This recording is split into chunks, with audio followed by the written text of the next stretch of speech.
Beyonce's saying pretty hurts, but in the case of UFC fighter Paige VanZant, it's literally fact. The model turned professional mixed martial artist joins us on the Fox 411 set. Welcome. Thank you so much for having me. Of course. All right. Why did you go from being a model slash dancer to joining the UFC? You know, it was just, I got burnt out, honestly. I was dancing 21 hours a week when I was like 13. Wow. It was dance was a huge part of my life, and I just got burnt out and I needed something else to transition to, and apparently I had a lot of built up anger and I can get that out now. So it's channeled in a very healthy way. It is, yes. There couldn't be a healthier way than working out. You have become known as the prettiest fighter of the UFC. Do you feel like your looks kind of give you a disadvantage in the ring and an advantage, that maybe you get underestimated? You know, I see it as an advantage. I do get underestimated, and I think that's an advantage. When I go into the cage, the girls are like, oh, she's just a pretty face. And then I get to show them my background and where I came from and everything, and I let my anger out and show that I'm much more than just a pretty face. So when you think about channeling your anger, what goes through your head? What's the process? Because I look at you, you're so sweet.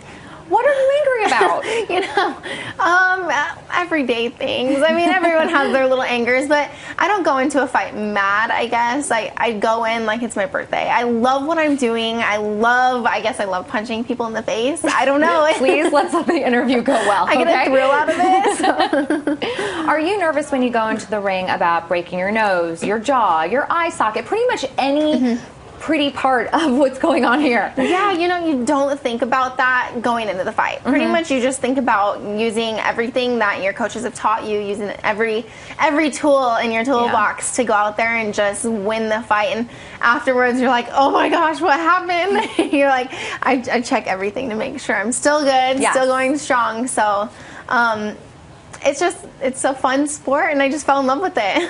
What's the worst injury that you've endured so far?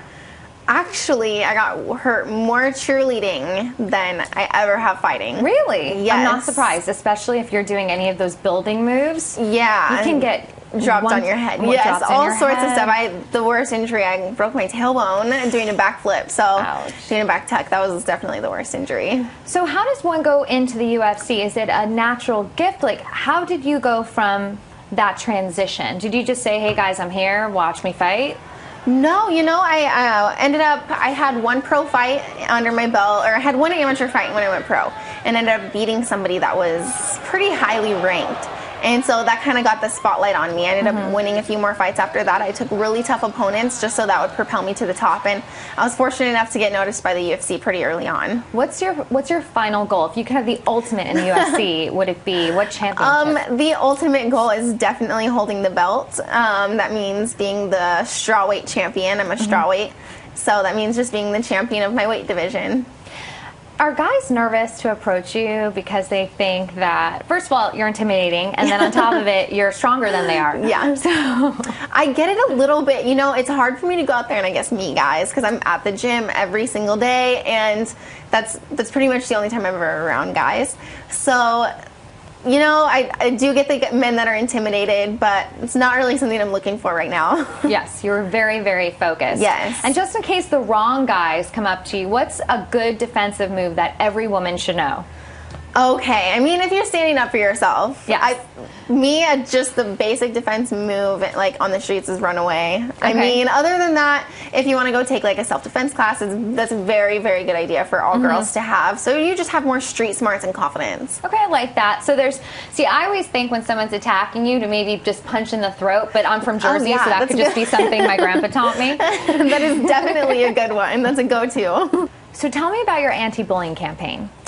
You know, I was bullied in high school. I went through a very traumatic freshman year, and I want to just be a voice for all the girls out there that went through similar stories or went through similar trials, and I lost my voice in that time, and I lost completely who I was, and I was able to find that through fighting. And I just want to be a positive role model and show that just because your world is crumbling at that point in time, there's always a future to look forward to. Right, and you're the epitome of that. Don't look behind, look ahead. Completely focus on what's ahead. And if you peaked in high school, yes, They need him peak in life. Yes. Exactly. Well, thank you so much. Congrats on all of your success Thank with the you. UFC, and may you hold that belt in your hands one day soon. Thank you very much. For more on the UFC's Paige VanZant, go to UFC.com, and for everything entertainment, go to FoxNews.com.